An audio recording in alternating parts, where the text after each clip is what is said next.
Hi friends, welcome back to my YouTube channel. Friends, time ಬಂದು ಇವಾಗ 4 ಗಂಟೆ ಆಗಿದೆ ಸಂಜೆ. ಹುಲ್ ಕುಯ್ಯೋಣ ಅಂತ ಬಂದಿದ್ದೆ ಹೊಲದೊಳಿಕೆ. ನೋಡಿ, ಇಲ್ಲಿ ಡಬ್ಬಲ್ಲಿ ಕುಯ್ದಿದ್ದೀನಿ. ಅದು ಕುಯ್ಯೋದು ವೀಡಿಯೋ ಮಾಡೋಕ್ಕಾಗಲಿಲ್ಲ. ನಾನು ಟ್ರೈಪ್ಯಾಡು ಸಹ ಮನೇಲಿ ಬಿಟ್ಟು ಬಂದಿದ್ದೆ. ಮತ್ತು ಸೋನೆ ಥರ ಬರ್ತಾ ಇದೆ ಫ್ರೆಂಡ್ಸ್. ಹಾಗೇನೆ ಇನ್ನೂ ಯಾರೆಲ್ಲ ನನ್ನ ಚಾನಲ್ಗೆ ಸಬ್ಸ್ಕ್ರೈಬ್ ಆಗ್ದಲೇ ನೋಡ್ತಾ ಇದ್ದೀರಾ, ದಯವಿಟ್ಟು ಸಬ್ಸ್ಕ್ರೈಬ್ ಮಾಡ್ಕೊಳ್ಳಿ. ಹಾಗೆ ವಿಡಿಯೋ ಇಷ್ಟರಲ್ಲಿ ಲೈಕ್ ಮಾಡಿ, ಮತ್ತು ನಿಮ್ಮ ಫ್ರೆಂಡ್ಸು ಫ್ಯಾಮಿಲಿ ಮೆಂಬರ್ಸ್ಗೂ ಶೇರ್ ಮಾಡಿ. ದಯವಿಟ್ಟು ಸಪೋರ್ಟ್ ಮಾಡಿ. ನೋಡಿ, ನಮ್ಮ ಹೊಲದ ಪಕ್ಕ ರಾಗಿ ಬಿಟ್ಟಿದ್ರು. ರಾಗಿ ಹುಟ್ಟಿದೆ, ಇನ್ನೂ ಚಿಕ್ಕ ಚಿಕ್ಕದು ಬಿಟ್ಟು ಅಲ್ಲೇ 1 ವಾರ ಆಗೈತೆ. ಹುಟ್ಟೈತೆ ಚೆನ್ನಾಗಿ. ಅದೇ ಅವರು ಸೆತ್ತೆ ಆಯ್ದಿಲ್ಲ, ಸೆತ್ತೆ ಒಳಿಕೆ ರಾಗಿ ಬಿಟ್ಬಿಟ್ಟವ್ರೆ. ಜಾಸ್ತಿ ಸೆತ್ತೆನೇ ಕಾಣಿಸ್ತೈತೆ. ರಾಗಿ ಬಿಟ್ಟಾಗ ನಾವು ರಾಗಿ ಬಿಡೋಕ್ಕೆ ಅಂತ ಅಂದ್ಬಿಟ್ಟು ಉಕ್ಕೆ ಹೊಡೆಸ್ದಾಗ ಒಂದ್ಸಲ ಸೆತ್ತೆ ಆಗಬೇಕು, ಮತ್ತು ರಾಗಿ ಬಿಟ್ಟ ಮೇಲೆ ಒಂದ್ಸಲ ಸೆತ್ತೆ ಬಾಚಬೇಕು. ನೋಡಿ, ಇವ್ರು ಏನೂ ಮಾಡಿಲ್ಲ, ಅದರೊಳಗೆ ರಾಗಿ ಬಿಟ್ಟಿದ್ದಾರೆ. ಫುಲ್ಲು ಸೆತ್ತೆನೇ ಕಾಣಿಸ್ತೈತೆ. ಫ್ರೆಂಡ್ಸ್, ಈಗ ಹುಲ್ಲು ತಗೊಂಡು ಮನೆ ಹತ್ರಕ್ಕೆ ಹೋಗ್ತೀನಿ. ನೋಡಿ, 1 ಡಬ್ಬ ಕುಯ್ದಿದ್ದೀನಿ. ಸೋನೆ ಥರ ಬರ್ತೈತೆ. ಹಸುಗಳನ್ನ ಇಟ್ಕೊಂಬಂದು ಅಲ್ಲಿ ಮನೆ ಹತ್ರ ಸೈಡಲ್ಲಿ ಕಟ್ಟಿದ್ದೀನಿ, ಮೇಯ್ತಾ ಇದ್ದಾವೆ. ಟೈಮ್ ಬಂದು ಇನ್ನೂ 4 ಗಂಟೆ ಅಲ್ವಾ, ಇಷ್ಟೊತ್ತಿಗೆ ಇಟ್ಕೊಂಬಂದು ಕಟ್ಟಿದರೆ ಇದು ಇನ್ನೂ 6 ಗಂಟೆವರೆಗೂ ಟೈಮ್ ಆಯ್ತು ಅವಕ್ಕೆ ಮೇಯೋದಕ್ಕೆ. ಅದಕ್ಕೆ ಅಲ್ಲೇ ಪಕ್ಕದಲ್ಲೇ, ಮನೆ ಪಕ್ಕನೇ ಆ ಕಡೆ ಮೇಯ್ತಾವೆ. ಅವಾಗ ಹೋಗಿ ನೋಡೋಣ ನೈಟ್ ಅಡುಗೆಗೆ ಏನು ಮಾಡಬೇಕು ಅಂತ ಗೊತ್ತಿಲ್ಲ. ನೋಡೋಣ, ಚಪಾತಿ ಮಾಡೋಣ ಇಲ್ಲ ಸಾಂಬಾರು ಮಾಡಿ ಮುದ್ದೆ ಮಾಡೋಣ ಅಂತ ಅಂದ್ಬಿಟ್ಟು ಮನೆ ಹತ್ರಕ್ಕೆ ಹೋಗಿ ಡಿಸೈಡ್ ಮಾಡ್ತೀನಿ. ಬನ್ನಿ, ಇವಾಗ ಹುಲ್ಲು ತಗೊಂಡು ಹೋಗ್ತೀನಿ.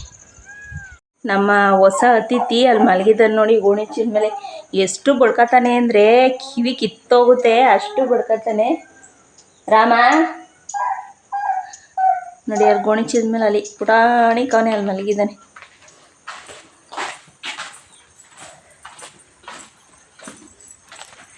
ಫ್ರೆಂಡ್ಸ್, ಹಾಗೇ 1-2 ಕಡ್ಡಿ ಕರ್ಬೇವಿನ ಸೊಪ್ಪು ಕಿತ್ಕೊಂಡು ಹೋಗ್ತೀನಿ.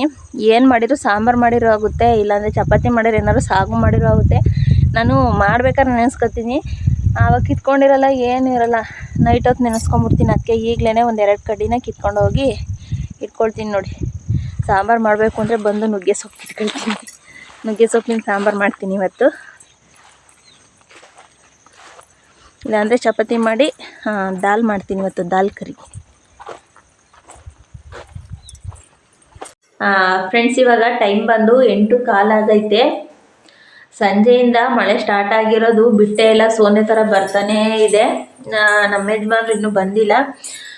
ಎಷ್ಟೊತ್ತಿಗೆ ಬರ್ತಾರೆ? ಇನ್ನೊಂದು ಅರ್ಧ ಗಂಟೆನೋ ಇಲ್ಲ 1/4 ಗಂಟೆನೋ ಆಗ್ಬೋದು. ಈಗ ನೈಟ್ ಊಟಕ್ಕೆ ನಾನು ಏನು ಮಾಡಿದ್ದೀನಿ ಅಂತ ನಾನು ನಿಮಗೆ ತೋರಿಸ್ತೀನಿ.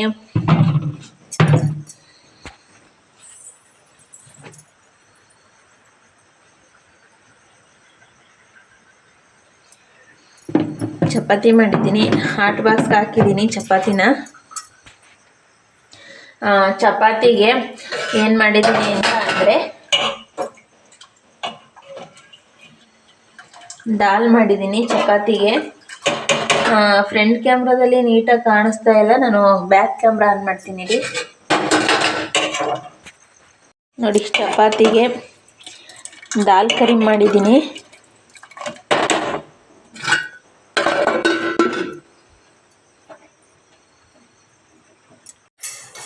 ಚಪಾತಿ ಮತ್ತು ದಾಲ್ ಕರಿ ಮಾಡಿದ್ದೀನಿ. ಸಾಂಬಾರು ಮಾಡೋಣ ಅಂತ ಅಂದ್ಕೊಂಡಿದ್ದೆ, ನುಗ್ಗೆ ಸೊಪ್ಪು ಕಿತ್ಕೊಂಡು. ನೋಡಿ, ನಮ್ಮ ಸಣ್ಣ ರಾಮ ಅಲ್ಲಿ ಚೀಲದ ಮೇಲೆ ಮಲಗಿದ್ದಾನೆ. ರಾಮ ರಾಮ ಆಚೆ ಬಿಟ್ಟರೆ ಸಖತ್ತು ಚಳಿ, ಮಳೆ ಬರ್ತೈತಲ್ಲ, ಅದಕ್ಕೆ ನಾನೇನು ಮಾಡಿದೆ, ಒಳಗಡೆನೆ ಬಿಟ್ಕೊಂಡಿದ್ದೀನಿ. ಅಲ್ಲಿ ಗೋಣಿ ಚೀಲದ ಮೇಲೆ ಮಲಗಿದ್ದಾನೆ. ಸೌಂಡ್ ಅಂತೂ ಹೆಂಗೆ ಮಾಡ್ತಾನೆ ಅಂತ ಅಂದರೆ ನೋಡಿ, ಹೆಂಗೆ ಸೌಂಡ್ ಮಾಡ್ತಾ ಇದ್ದಾನೆ ಅಂತ. ಆಚೆ ಫುಲ್ಲು ಬಡ್ಕೊತಾನೆ. ಆಚೆ ಬಿಟ್ಟರೆ, ಆಚೆ ಗೋಣಿ ಚೀಲದ ಮೇಲೆ ಹಾಕ್ಬಿಟ್ರು ಬಡ್ಕೊತಾನೆ. ಆದರೆ ಒಳಗಡೆ ಬಿಟ್ಕೊಂಡ್ರೆ ಒಂದು ಸ್ವಲ್ಪ ಸೌಂಡ್ ಕಮ್ಮಿ ಆಗುತ್ತೆ. ಅದಕ್ಕೆ ನಾನು ಒಳಗಡೆ ಬಿಟ್ಟಿದ್ದೀನಿ. ಯಜಮಾನ್ರು ಮಶ್ರೂಮ್ ಬಿರಿಯಾನಿ ಮಾಡು, ಮಶ್ರೂಮ್ ತರ್ತೀನಿ ಅಂತ ಅಂದರು. ನಾನು ಆಲ್ರೆಡಿ ಚಪಾತಿ ಹಿಟ್ಟಲ್ಲೇ ಮಿದ್ದಿಟ್ಬಿಟ್ಟಿದ್ದೆ. ಅದಕ್ಕೆ ತಗೊಂಬನ್ನಿ ಬೆಳಗ್ಗೆ ಮಾಡ್ತೀನಿ ಮಶ್ರೂಮ್ ಬಿರಿಯಾನಿನ ಅಂತ ಅಂದ್ಬಿಟ್ಟು ನಾನು ಚಪಾತಿ ಮತ್ತು ದಾಲ್ ಕರಿ ಮಾಡಿದ್ದೀನಿ. ನೋಡೋಣ, ಏನಾದ್ರು ಮಶ್ರೂಮ್ ತೊಗೊಂಬಂದರೆ ಬೆಳಿಗ್ಗೆ ಮಶ್ರೂಮ್ ಬಿರಿಯಾನಿ ಮಾಡ್ತೀನಿ. ಸೋನೆ ಅಂತೂ ಬೀಳ್ತಾನೆ ಇತ್ತು ಸಂಜೆಯಿಂದ, ಅದು ನಿಂತೇ ಇಲ್ಲ. ಆಚೆ ಹೋಗೋಕ್ಕೂ ಇಷ್ಟು ನಾನು ಆಚೆ ಹೊರಗಡೆ ತೋರಿಸ್ತೀನಿ ನಿಮಗೆ.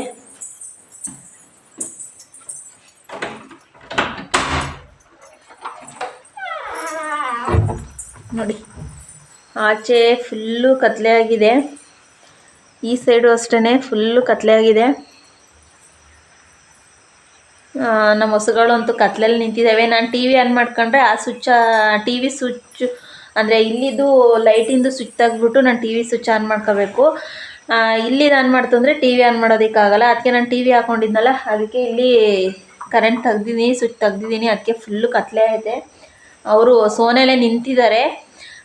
ಸೋನೆಯಲ್ಲಿ ಅಂದರೆ ಒಂದು ಸ್ವಲ್ಪ ಮೈ ಕ್ಲೀನ್ ಆಗುತ್ತೆ, ನೀಟಾಗಿ ಮೈ ತೊಳ್ಸ್ಕೊಳ್ಳಲ್ಲ. ನೀರು ಏನಾದ್ರು ತೊಗೊಂಡ್ರೆ, ಮೈಗೆ ನೀರು ಹಾಕೋಕ್ಕೆ ಅಂತ ತೊಗೊಂಡ್ರೆ ಫುಲ್ಲು ಗಲಾಟೆ ಮಾಡ್ತವೆ, ಮೈನೇ ತೊಳ್ಸ್ಕೊಳ್ಳಲ್ಲ. ನೋಡಿ ಸೋನೆಯಲ್ಲಿ ಹೆಂಗೋ ಮೈ ಕ್ಲೀನ್ ಆಗ್ತೈತೆ.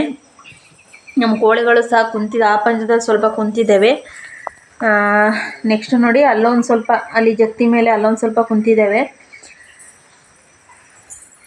ರಾಮ, ಸಣ್ಣ ರಾಮ ಲೋ ನೋಡಿ ಇಲ್ಲೇ ಅವನೇ. ಅಲ್ಲೇ ಮಲಕ ಚೀಲದ ಮೇಲೆ ಮಲಕ. ಫ್ರೆಂಡ್ಸ್, ಹಾಗೇನೆ ನಿನ್ನೆ ಲಾಗ್ನ ಇವತ್ತು ಬೆಳಗ್ಗೆ ಭಾನುವಾರ ಕಂಟಿನ್ಯೂ ಮಾಡ್ತಾ ಇದ್ದೀನಿ. ಯಜಮಾನ್ರು ಇವತ್ತು ಮೀನು ತೊಗೊಂಬಂದಿದ್ರು, ಜಿಲಾಬಿ ಮೀನಿವು. ಅಲ್ಲಿ ಕ್ಲೀನ್ ಆಗಿರೋದು ಫಸ್ಟು ಯಾರೋ ನಮ್ಮ ಮನೆ ಹತ್ರ ಅವರು ಮೀನು ತೊಗೊಂಬಂದಿದ್ರಂತೆ. ಅವರು ಇಲ್ಲೇ ನಮ್ಮ ಯಜಮಾನ್ರ ಹತ್ರನೇ ಕ್ಲೀನ್ ಮಾಡಿಸ್ಕೊಂಬಿಟ್ಟು ಹೋದ್ರು. ಈಗ ನಮ್ಮ ಮನೆಗೆ ತೊಗೊಂಬಂದಿರೋದ ಕ್ಲೀನ್ ಮಾಡೋಕ್ಕೆ ಅಂತ ಅಂದ್ಬಿಟ್ಟು ಕೆಳಗಡೆ ಹಾಕ್ತಾ ಇದ್ದಾರೆ. ಜಿಲಾಬಿ ಮೀನು ತುಂಬಾ ಚೆನ್ನಾಗಿರುತ್ತೆ. ಸಾಂಬಾರಿಗೂ ಅಷ್ಟೇ, ಮತ್ತು ತವಾ ಫ್ರೈ ಮಾಡ್ತೀವಲ್ಲ ಅದಕ್ಕೂ ಅಷ್ಟೇ ತುಂಬಾ ಟೇಸ್ಟ್ ಕೊಡ್ತವೆ.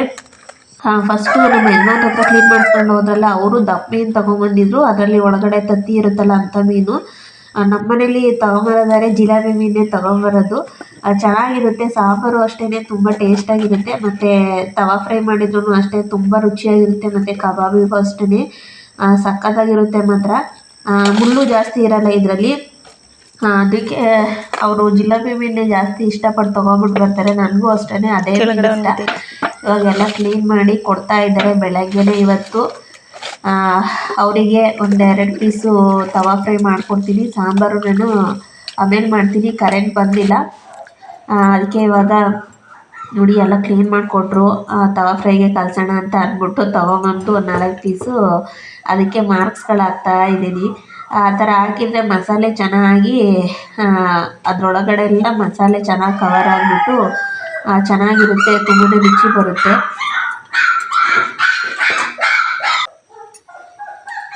ಫ್ರೆಂಡ್ಸ್, ಇದಕ್ಕೆ ಆ ಮಸಾಲೆ ನಾವು ಎಷ್ಟು ನೀಟಾಗಿ ಹಾಕ್ತಿಕ್ಲಿ ಇದು ಅಂದರೆ ಅದಕ್ಕೆ ಮೀನಿಗೆ ಯಾವ ರೀತಿ ಮಸಾಲೆ ಹಾಕ್ತೀವಿ ಅದ್ರ ಮೇಲೆ ತವಾ ಫ್ರೈ ಚೆನ್ನಾಗಿ ಟೇಸ್ಟ್ ಕೊಡುತ್ತೆ. ನಾನು ಮೊದಲಿಗೆ ಸಾಲ್ಟ್ ಹಾಕಿದ್ದೀನಿ, ನೆಕ್ಸ್ಟು ಅಚ್ಕಾರದ ಪುಡಿ. ಇವತ್ತು ಅಚ್ಕಾರದ ಪುಡಿ ಬೇರೆ ಖಾಲಿಯಾಗಿತ್ತು. ಯಜಮಾನ ಊರೊಳಗೆ ಹೋಗಿ ಅಚ್ಕಾರದ ಪುಡಿನ ತರಿಸ್ಕೊಂಡು ಹಾಕ್ತಾಯಿದ್ದೀನಿ. ಅವ್ರು ಹಂಗಾದ್ರೂ ಇರೋದ್ರಲ್ಲೇ ಮಾಡು ಅಂತ ಅಂದರು. ಅಚ್ಕಾರದ ಪುಡಿ ಇರಲಿಲ್ಲ, ಖಾಲಿಯಾಗಿತ್ತು. ಅದಕ್ಕೋಸ್ಕರ ಊರೊಳಗೆ ಅಂಗಡಿಗೆ ಕಳಿಸಿದ್ದೆ ಇವತ್ತು. ಮತ್ತು ಇವಾಗ ನಿಂಬೆಹಣ್ಣು ಇಡ್ತಾ ಇದ್ದೀನಿ. ನಾನು ಒಂದು ಕಾಯಿ ಕಿತ್ಕೊಂಡ್ಬಂದಿದ್ದೆ, ಇದರಲ್ಲಿ ರಸನೇ ಬರ್ತಾ ಇಲ್ಲ. ನಮ್ಮ ಮನೆ ಹತ್ರನೇ ಐತಲ್ಲ ಅದರಲ್ಲೇ ಕಿತ್ಕೊಂಡ್ಬಂದಿದ್ದೆ. ನಾನು ಎಳೆಕಾಯಿ ಕಿತ್ಕೊಂಡ್ಬಂದಿದ್ದೆ ಅನಿಸುತ್ತೆ, ರಸನೇ ಬರ್ತಾ ಇಲ್ಲ. ಇವಾಗ ಹೋಗ್ಬಿಟ್ಟು ಇನ್ನೊಂದು ಕಿತ್ಕೊಂಡ್ಬಿಟ್ಟು ಬರ್ತೀನಿ ನಾನು. ಇದು ಸಾಲಲ್ಲ ಹುಳಿ ಇದಕ್ಕೆ. ಇವಾಗ ನೋಡಿ ಚೆನ್ನಾಗಿ ಇವಾಗ ಮಿಕ್ಸ್ ಮಾಡಬೇಕು. ಇದಕ್ಕೆ ಸ್ವಲ್ಪ ಹುಣಸೆ ರಸ ಹಾಕಿದ್ರೂ ಚೆನ್ನಾಗಿರುತ್ತೆ. ನಾನು ನಿಂಬೆಹಣ್ಣ ಹಿಂಡಿದ್ನಲ್ಲ, ಅದಕ್ಕೋಸ್ಕರ ನಾನು ಹುಣಸೆ ರಸನ ಸ್ಕಿಪ್ ಮಾಡ್ತಾ ಇದ್ದೀನಿ. ಖಾರದ ಪುಡಿ ಅಂತೂ ನಾನು ಸ್ವಲ್ಪ ಜಾಸ್ತಿನೇ ಹಾಕಿದ್ದೀನಿ. ಅದು ತವಾ ಫ್ರೈ ಮಾಡಿದಾಗ ಅದು ಟೇಸ್ಟ್ ಕೊಡೋದೇ ಅದು ಖಾರ ಪುಡಿನೇ ಸಖತ್ತು ಟೇಸ್ಟ್ ಕೊಡುತ್ತೆ. ನೋಡಿ ಇನ್ನೂ ಹಾಕ್ತಾಯಿದ್ದೀನಿ ನಾನು ಖಾರದ ಪುಡಿನ.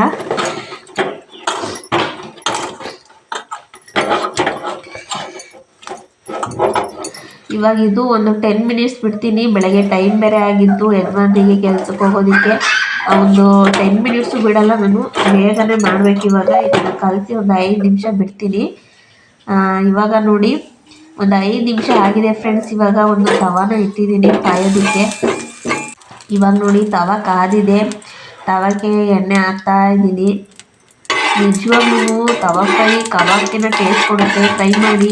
ಸಿಂಪಲ್ಲು, ಉಪ್ಪು, ಖಾರದ ಪುಡಿ, ನಿಂಬೆಹಣ್ಣು ಇಷ್ಟೇ ಮಸಾಲೆ, ಸಖತ್ತು ಟೇಸ್ಟ್ ಕೊಡುತ್ತೆ. ಇವಾಗ ತವಾನು ಕಾದಿದೆ. ಇವಾಗ ಎಣ್ಣೆ ಮಾತ್ರ ಪಟ ಸಿಡಿತಾ ಇತ್ತು. ಇವಾಗ ನೋಡಿ ತವಾ ಹಾಕಿದ್ದೀನಿ.